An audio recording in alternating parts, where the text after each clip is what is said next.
ট্রেনে চড়ে হাজার হাজার মানুষ ওই এলাকার কর্তৃপক্ষ যারা আছে বলতেছে ট্রেনে চড়ে যারা যাবে তাদের জন্য যাতায়াত ভাড়া ফ্রি। সুবহানাল্লাহ। তো আমি শুনলাম একটা দুর্ঘটনা ঘটছে, ট্রেন থেকে নাকি একটা ছেলে পড়ে যায় মারা গেছে। আল্লাহ যেন তারে মাফ করে দেয়। একটু জোরে বলেন না আমি। ট্রেন থেকে পড়ে একটা ছেলে মারাও গেছে আজারি ভাইয়ের মাহফিল থেকে ফেরার পথে। তো এরকম লক্ষ লক্ষ মানুষ গেছে, দুর্ঘটনা একটা ঘটতেও পারে। আজকে মিজানুর রহমান আজারি ভাই মাহফিলে গেছে কথা বলার জন্য। 22 জন নারীকে লালমনিরহাটের পুলিশ গ্রেফতার করছে। কতজন? 22 জন নারীকে গ্রেফতার করা হয়েছে চুরির অভিযোগ। কয়েকজন নারী গলার চেন হারিয়েছে, মোবাইল হারিয়েছে, থানায় জিডির হিরিক। কথা কয় না। তো ডক্টর মিজানুর রহমান আজারি ভাই বাংলাদেশের রত্ন, তিনি কোরআনের মাহফিলে কথা বলার জন্য গিয়েছেন। আজকে লালমনিরহাটে দিনের বেলায় লক্ষ লক্ষ মানুষ তার কোরআনের কথা শোনার জন্য হাজির হয়েছেন। আল্লাহু আকবার বলে। এর ভিতরে কিছু চোর সুযোগ সন্ধানী, এরা পরিকল্পিতভাবে চুরি করতে গেছে। 22 জনকে পুলিশ আটক করেছে। লালমনিরহাটের প্রশাসনের একজন ভাই তারা বিষয়টা নিশ্চিত করেছেন। রাগ করতেছেন? বিরক্ত হয়েছেন আমার কথা? তো থানায় জিডির অভিযোগ, জিনিসপাতি হারিয়ে গেছে, কারো মোবাইল, কারো গলার চেন। এই যে বারবার সতর্ক করে দেওয়া হচ্ছে যে মাহফিলে গেলে একটু সাবধান থাকবেন, আপনার নিজের জিনিস নিজ দায়িত্বে তো রাখা লাগবে। মোবাইলটা যত্ন করে রাখবেন। গলায় কেন চেন পরে গেছেন? মাহফিলে গেছেন, কি দরকার চেন পরা? তো এই যে আজকে কিছু পরিকল্পিতভাবে এই ঘটনাগুলো ঘটতেছে। ওই যে কথায় আছে, চোরে না শোনে ধর্মের কাহিনী। এখানে বক্তার দোষ দিয়ে লাভ নাই, আয়োজকদের দোষ দিয়ে লাভ নাই। কথা বলেন না কেন? মসজিদ থেকে জুতা চুরি বন্ধ হয়নি আজ পর্যন্ত। আমরা সেই দেশে বসবাস করি। সুবহানাল্লাহ। কি তাও সুবহানাল্লাহ? রাগ করতেছেন? আমি আমি আমি 3 জোড়া জুতা আমার হারিয়ে গেছে মসজিদ থেকে। গত 2 বছর আগে আমার মসজিদের মাইক, যেখানে আমি জুমার খুতবা দেই, সেই মসজিদের মাইক চুরি হয়ে গেছে। তো যারা মসজিদের মাইক চুরি করে এরা কি মুসলমান? যারা মসজিদের জুতা চুরি করতে আসে এরা কি মুসলমান? ওরা মুসলমান সাজে, মুসল্লি সাজে। তো ওই যে বিশাল একটা গ্যাদারিং, ডক্টর মিজানুর রহমান আজারি ভাই, লক্ষ লক্ষ মানুষ তার মাহফিলে যায়। এই সুযোগে চোরেরা মনে করে যায় আজকে 1 বছরের চুরি একদিনে করবে, যে কয়টা বারে মোবাইল চুরি করে দেয়। কথা কোন ঠিক কি না? এজন্য ভাইরা আমার, 22 জন নারীকে আটক করা হয়েছে। অনেকেই চেন হারিয়েছেন, মোবাইল হারিয়েছেন, থানায় জিডির হিরিক পড়ে গেছে। আজহারি সাহেবের মাহফিলে চুরি, এটা নিয়ে সবাই আতঙ্ক করতেছে। আমরা বলতে চাই, আজহারি ভাইয়ের মাহফিলে চুরি, এই দায়ভার কমিটির না, এই দায়ভার কোনো বক্তার না, এই দায়ভার আয়োজকদের দিয়েও লাভ নাই। কিছু দুষ্ট মানুষ আছে, ওরা যাত্রার প্যান্ডেলে চুরি করে, গানের কনসার্টেও চুরি করে, ওয়াজ মাহফিলেও চুরি করে, সুযোগ পাইলে মসজিদ মাদ্রাসায় চুরি করে। যারা চুরি করা স্বভাব, বইয়ের জিনিসও চুরি করে বিক্রি করে। চুরি, সুযোগ পাইলে মায়ের জিনিসও চুরি করে বিক্রি করবে। এই সমাজে যদি চুরি আপনারা বন্ধ করতে চান, লাগবে কার আইন? ওই যে বললাম, এই সমাজে শোনেন, ধাওয়াসের ইমাম সাহেব যদি বলতো যে যুবকেরা জিলেপি খাবে, দোয়া করিয়া মিলাদ পয়রা চুরি বন্ধ করা যাবে না। তোমরা যদি এই গ্রামের ধন সম্পদ, টাকা পয়সা, গরু ছাগল, স্ত্রী সন্তান, দামি দামি চেন, স্বর্ণ অলংকারকে হেফাজত করতে চাও, তাহলে এই গ্রামে ঢোকার 4টা রাস্তা আছে। 4 রাস্তার মোড়ে মোড়ে মাগরিব থেকে ফজর পর্যন্ত বাংলার লাঠি নিয়ে দাঁড়ায় থাকবা। চোরকে দেখা মাত্র এমন পিটাইবা যাতে 6 মাসেও মাজা সোজা করে দাঁড়াইতে না পারে। চোরকে হাত তুলে আমিন কইতো নাকি তওবা করে ভালো হয়ে যেত। এজন্য চুরি বন্ধ করতে হলে লাগবে কার আইন? কথা বলেন না কেন? আল্লাহ রাব্বুল আলামিন আইন দিয়েছেন, ওয়াস-সারিকু ওয়াস-সারিকাতু ফাকতুউ আইদিয়াহুমা জাযাআম বিমা কাসাবা নাকালাম মিনাল্লাহ।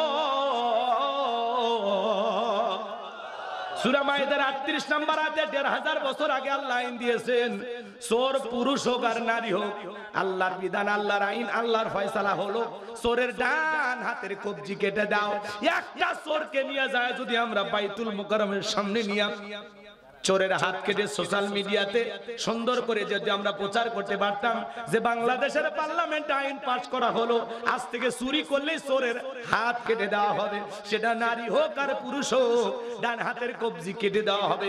একটা চোরের হাত কেটে সোশ্যাল মিডিয়াতে আমরা যদি ফলাও করে প্রচার করতে পারতাম, বাংলাদেশের সমস্ত চোরেরা তওবা করে আল্লাহর ওলি হয়ে যেত। কথা বলেন ঠিক কিনা? কিন্তু কে শোনে কারো কথা? আজও গেল না মনের ব্যথা। এখন উচিত কথা যদি কই, পিঠের ওপর দিয়া যাবি মই। এই আনন্দ কিছু লোক কিনে খাবে বগুড়ার স্পেশাল দই। যত দোষ নন্দ ঘোষ, সত্যটা বললে দোষ, করলে অন্যায়ের প্রতিবাদ, নামটা হবে তোমার মৌলবাদ, নামটা হবে তোমার জঙ্গিবাদ। 53 বছর ধরে প্রত্যেকবার মুসলমান ক্ষমতায় আসলো, মুসলিম শাসক দেশ চালাইছে, একটা বার নামাজের ন্যূনতম বিল পার্লামেন্টে পাস করলো না। চুরির আইন কথা কয় না কেন? যে বাংলাদেশের আইন চালু করা হলো, আল্লাহর বিধান অনুযায়ী চোরকে ধরে কি করা হবে? হাতের কবজি কেটে দেওয়া হবে। একটা চোরের হাত কেটে খালি টেস্ট করেন, টেস্ট। মাহফিলে চুরি করবি আর মসজিদের মাইক চুরি করবি, আর আজারি ভাইয়ের মাহফিলে ওয়াজ শুনবার যায় গলার চেন চুরি করবি। হ্যাঁ, চেন রাস্তায় পড়ে থাকে, ডাক দিয়ে বলবে কার চেন, কোন বোন আছেন, এই যে চেন দেখা যায় নিয়ে যান। চোর টাচও করবে না। কথা কি? আজকে দোকানে দোকানে সিসি ক্যামেরা, তারপরে চুরি হয়ে যাচ্ছে। কথা বলে না কেন? এমনকি সিসি ক্যামেরাও চুরি হয়ে যায়। এই সমাজের চুরি বন্ধ করতে হলে লাগবে কার আইন? আমরা যখন এগুলো বলি কয় না এগুলো ব্যাকডেট, এগুলো চলবে না। মনে রাখবেন, লন্ডন আমেরিকার আইন দিয়ে সমাজ পরিবর্তন করতে পারবেন না। লন্ডন আমেরিকার আইন দিয়ে চুরি দুর্নীতি বন্ধ করতে পারবেন না। ভারতের পানি পড়া দিয়ে সমাজকে পরিবর্তন করা যাবে না। লেনিন কার্মার্ক্সের নিয়ম নীতিতে সমাজ পরিবর্তন করা যাবে না।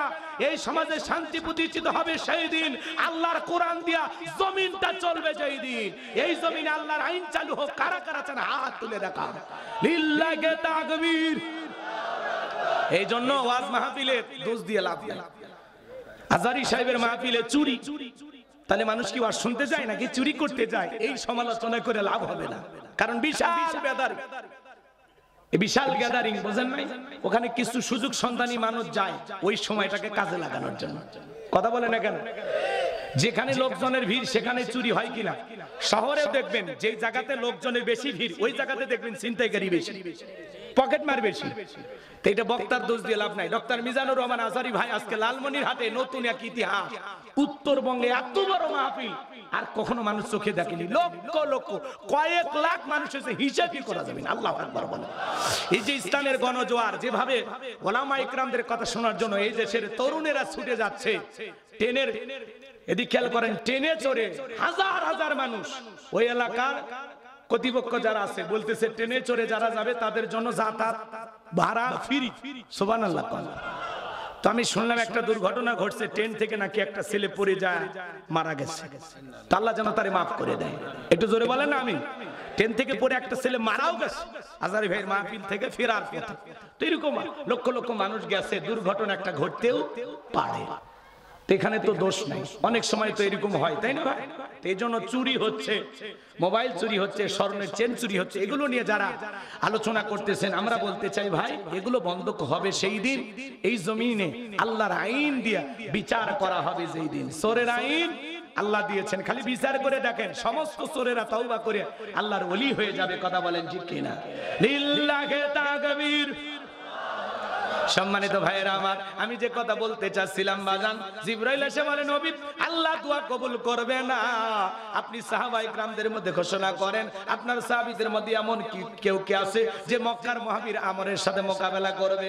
নবী আমার ডেকে বলেন ও আমার সাহাবীরা, আল্লাহ তাআলা দোয়া কবুল করে নাই, তোমরাই বলো তোমাদের মধ্যে এমন কেউ কি আছো যে মক্কার মহাবীর আমরের মোকাবেলা করবা? কোন মানুষ দাঁড়ায় না, কোন সাহাবী দাঁড়ায় না। হযরত আলী দাঁড়িয়ে গেলেন, বলুন আল্লাহু আকবার। নবী আমার ডেকে বলে আলী রে তুমি কি জানো ওই মক্কার মহাবীর আমর এক বেলা খাবার খায় 21 কেজি 3.5 মণ ওজনের তরবারি যুদ্ধ করে এত বড় বীরের সামনে তুমি কেমনে যাইবা তুমি বসে পড়ো হযরত আলী বসে বললেন নবীজি দ্বিতীয়বার বলেন আমার সাহাবীরা তোমাদের মধ্যে এমন কেউ কি আছো যে মক্কার মহাবীর আমরের মোকাবেলা করবা আবার হযরত আলী দাঁড়িয়ে গেছেন নবীজি তৃতীয়বার বললেন আবারও হযরত আলী দাঁড়িয়ে গেছেন নবী তখন দুইটা হাত বাড়ায় বলে আলী আলী রে আয় আয় আমার বুকের ভিতরে আয় এই কথা বলে নবী হযরত আলীকে বুকের সঙ্গে জড়ায় নিলেন আর ডেকে বলে আলী এত বড় বীরের সামনে যাইতে চাস তোর জানে কি মায়া দয়া নাই হযরত আলী ডেকে বলতেছে নবী আমার ভিতরের ঈমান বলতেছে ওই মক্কার মহাবীর আমর আপনার চেহারা দেখার আগে ওরে আমি জমিন থেকে বিদায় করে দেব বলুন আল্লাহু আকবার ঈমানের একটা পাওয়ার থাকার দরকার আছে না নাই যে ঈমান প্রয়োজনে জ্বলে ওঠে না যে ঈমান সত্য ন্যায়ের কথা বলে না যে ঈমান অন্তরে নাই যে ঈমান অন্তরে নাই মুখে ফোটায় কথার কলি কিভাবে তারে বলো ঈমান বলি কিভাবে তারে বলো ঈমান বলি যে ঈমান প্রয়োজনে জ্বলে ওঠে না যে ঈমান সত্য ন্যায়ের কথা বলে না জোরে বলেন মারহাবা নবী আমার ডেকে বলে আলী রে খালি হাতে দোয়া করে কাজ হবে না ওসমান তোমার বাড়িতে কি তরবারি আছে হযরত ওসমান ডেকে বলে নবী আমার বাড়িতে একটা তরবারি আছে 27 ইঞ্চি লম্বা নবী আমার ডেকে বলে যাও ওসমান তরবারিটা নিয়ে আসো এখন তো তরবারি কথা শুনলেই বলবে জঙ্গি জঙ্গি আসলে বাংলাদেশে কোনো জঙ্গি না ওরা জঙ্গির নাটক সাজাইতো আর জঙ্গির পরিচালক ছিল আসল মানুষ নাম বলবো দরকার নেই নাম নিতে লজ্জা লাগে ভয় না বেটা লজ্জা